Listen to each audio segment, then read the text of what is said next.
আসসালামু আলাইকুম ওয়া রাহমাতুল্লাহি ওয়া বারাকাতুহু। 5 মিনিটের মধ্যে ভারতকে পাল্টা জবাব দিয়েছেন পাকিস্তান।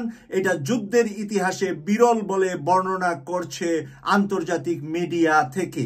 এই রকম যুদ্ধের মধ্যে 5 মিনিটের মধ্যে এরকম তছনছ করে দিবে ভারতকে, এটা বিশ্বের এর আগে কোনো যুদ্ধে এরকম ঘটনা ঘটেছে বলে কারো জানা নাই।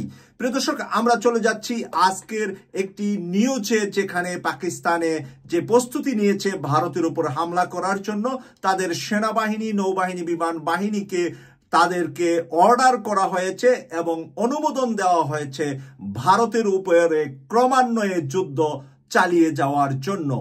আমরা এই নিউজটার মধ্যে এখন দেখতে পাচ্ছি ভারতের বিমান হামলার জবাব দিতে পাকিস্তানের সশস্ত্র বাহিনীকে অনুমোদন দেওয়া হয়েছে। বুধবার 7 মে পাকিস্তানের প্রধানমন্ত্রী শেহবাজ শরীফের নেতৃত্বে জাতীয় নিরাপত্তা কমিটির বৈঠকে এই সিদ্ধান্ত হয়। এই সিদ্ধান্তটি হলো, এখন ভারতকে আক্রমণ করার জন্য প্রধানমন্ত্রী শেহবাজ শরীফ ওখানের প্রত্যেকটা প্রতিরক্ষা বাহিনীর সদস্যদের, শীর্ষ স্থানীয় যারা কমান্ডো আছে তাদেরকে ডেকে এই অর্ডার, উনি এই অনুমোদন দিয়ে দিয়েছেন। বৈঠক শেষে ইসলামাবাদ জানিয়েছে পাকিস্তানের সশস্ত্র বাহিনীকে এই বিষয়ে সংশ্লিষ্ট পদক্ষেপ গ্রহণের জন্য যথার্থভাবে অনুমোদিত করা হয়েছে। তাদেরকে অনুমোদিত করা হয়েছে এটার পাল্টা কঠিন জবাবে তারা যেন যুদ্ধ চালিয়ে যান।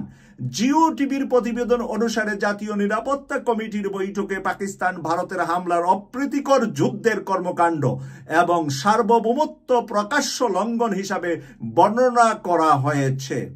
পাঞ্জাব ও আজাদ কাশ্মীর জুড়ে নয়াদিল্লির ক্ষেপণাস্ত্র, বিমান ও ড্রোন হামলার তীব্র নিন্দা জানিয়ে কমিটি বলেছেন, জাতিসংঘ সনদের 51 অনুচ্ছেদের অধীনে পাকিস্তান প্রতিক্রিয়া জানানোর অধিকার সংরক্ষণ করে। এটা মানে জাতিসংঘের সনদের 51 অনুচ্ছেদ অনুপাতে কেউ যদি আমার উপর আঘাত করে তাহলে আমি পাল্টা আঘাত করার অনুমোদন জাতিসংঘ দিয়ে রেখেছে। আর সেই অনুমোদনটাই তারা বাস্তবায়ন করেছে 5 মিনিটের মাথায়, যেটা কখনো ভারত কল্পনা করে নাই এবং বিশ্বব্যাপী কোনো বিশ্ব নেতারা কল্পনা করে নাই এত তাড়াতাড়ি যুদ্ধের কিভাবে জবাব দেওয়া হয়। এরপরে যেখানে লেগেছে পাকিস্তানের ভূখণ্ডে 5টি ভারতীয় যুদ্ধ বিমান এবং ড্রোন ভূপাতিত করা হয়েছে, এজন্য সেনাবাহিনীর প্রশংসা করে দেশটির জাতীয় নিরাপত্তা কমিটি। তাই পাকিস্তান সেনাবাহিনীর প্রশংসা করেছে পাকিস্তান সরকার, জাতীয় নিরাপত্তা কমিটি তাদের মানে এই ধরনের 5 মিনিটের ভিতরে তাদের যে এই প্রতিকারটা দেখিয়েছে। এখানে আরো লেগেছে, ইসলামাবাদের সামরিক মুখপাত্র লেফটেন্যান্ট জেনারেল আহমেদ শরীফ চৌধুরী বলেন, আক্রমণকারী 5টি ভারতীয় বিমান এবং একটি যুদ্ধ ড্রোন গুলি করে ভূপাতিত করা হয়, যার মধ্যে 3টি রাফাল ফ্রান্সের রাফাল, যেই রাফাল দিয়ে সারা পৃথিবীকে মানে এতদিন পর্যন্ত দমিয়ে রাখা হয়েছিল, সেই রাফালকে ভূপাতিত করেছে পাকিস্তান। এখন রাফালকে কিভাবে ভূপাতিত করলো, কোন অস্ত্র দিয়ে ভূপাতিত করলো তা জানা গিয়েছে যে চায়না থেকে আগত নতুন অস্ত্রে এই রাফালকে ভূপাতিত করেছে এবং চায়নার এই আক্রমণাত্মক এই অস্ত্রের কারণে আজকে বিশ্বব্যাপী চায়নার অস্ত্রের ভয় ঢুকেছে সারা বিশ্ব নেতাদের মাঝে। সাথে সাথে রাফাল বিমানের শেয়ার মার্কেটে ধস নেমেছে। ফ্রান্সের এই রাফাল বিমানে যারা শেয়ার কিনেছিল সেই শেয়ার মার্কেটে এখন লস হয়ে গিয়েছে মাত্র এই কয়েক ঘন্টা সময়ের মধ্যে। প্রিয় দর্শক, এটা হলো পৃথিবীব্যাপী এই যুদ্ধের যেই ফসল, মানে এই যুদ্ধে ভারতের মাত্র অল্প সময়ের ভিতরে তারা লস করেছে 886 মিলিয়ন মার্কিন ডলার। 886 মিলিয়ন মার্কিন ডলারের ক্ষতি হয়েছে ভারতের মাত্র কয়েক ঘন্টা সময়। এখন যুদ্ধ যদি কয়েক মাস চলে, আর ভারত তাহলে কি হারাবে, কত পরিমাণ হারাবে, এতে হয়তো পাকিস্তানও কিছু হারাবে, কিন্তু যে পরিমাণে দেখা যাচ্ছে ভারতের পরাজয়, সেই পরাজয় দেখে বিশ্ব এখন হতভম্ব। সাথে সাথে ডোনাল্ড ট্রাম্প বক্তব্য দিয়েছে এটা ভারতের হঠকারিতা, নরেন্দ্র মোদীর নগ্ন হস্তক্ষেপ। ডোনাল্ড ট্রাম্প এর উপর আশা করেছিল নরেন্দ্র মোদী তার পাশে থাকবে, উল্টো নরেন্দ্র মোদীকে উলঙ্গ করে দিলেন ডোনাল্ড ট্রাম্প। এটা কোনো যুদ্ধের নিয়ম নীতি নয়, ঘুমন্ত মানুষের উপর, মসজিদের উপরে, মাদ্রাসার উপরে আর শিশুদের উপরে প্রথম আক্রমণ এভাবে হওয়া। আর পাকিস্তান পাল্টা জবাব কি দিলেন?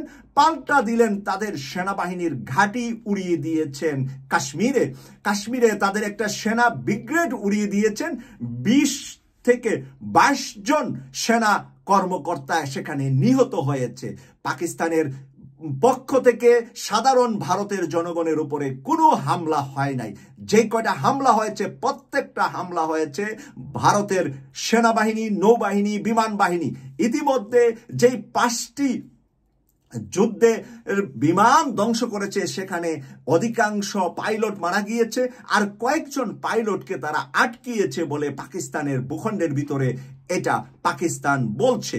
প্রিয় দর্শক, এখানে লিখেছে যে এই 5টি যুদ্ধ বিমান, একটি যুদ্ধ ড্রোন ভূপাতিত করা হয়েছে, যার মধ্যে 3টি রাফাল, একটি MiG-29 আর একটি হলো Su-57 বিমান। Su-57 হলো রাশিয়ার বিমান, যেটা রাশিয়ার সোভিয়েত ইউনিয়নের যুদ্ধ বিমান।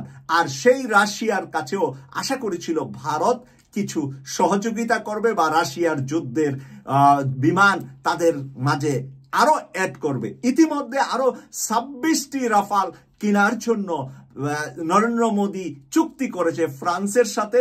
যখন শুরুতেই 36টি রাফাল বিমান ভারতের হাতে আছে বলে ইতিমধ্যে আমরা জেনেছি। এর মধ্যে যুদ্ধে আসার সাথে সাথে 3টি রাফাল বিমান ভূপাতিত হওয়ার পরে এখন চায়নার অস্ত্রের কাছে, চায়নার শক্তিশালী অস্ত্র, পাশাপাশি আমরা যেটা জানি যে তুর্কি বীর এরদোয়ানের অস্ত্রের কাছে হারে যাচ্ছে, মানে খান হয়ে যাচ্ছে ভারত।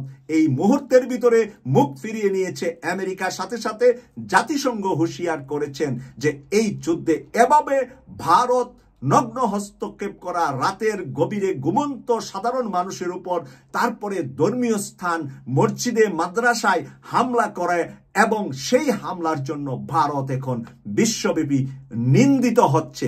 কেটিভি 24-কে সাবস্ক্রাইব করে নিয়মিত ব্রেকিং নিউজগুলা দেখার আমন্ত্রণ জানিয়ে বিদায় নিলাম। আমি সৈয়দ মাসুক, লন্ডন থেকে। আল্লাহ হাফেজ।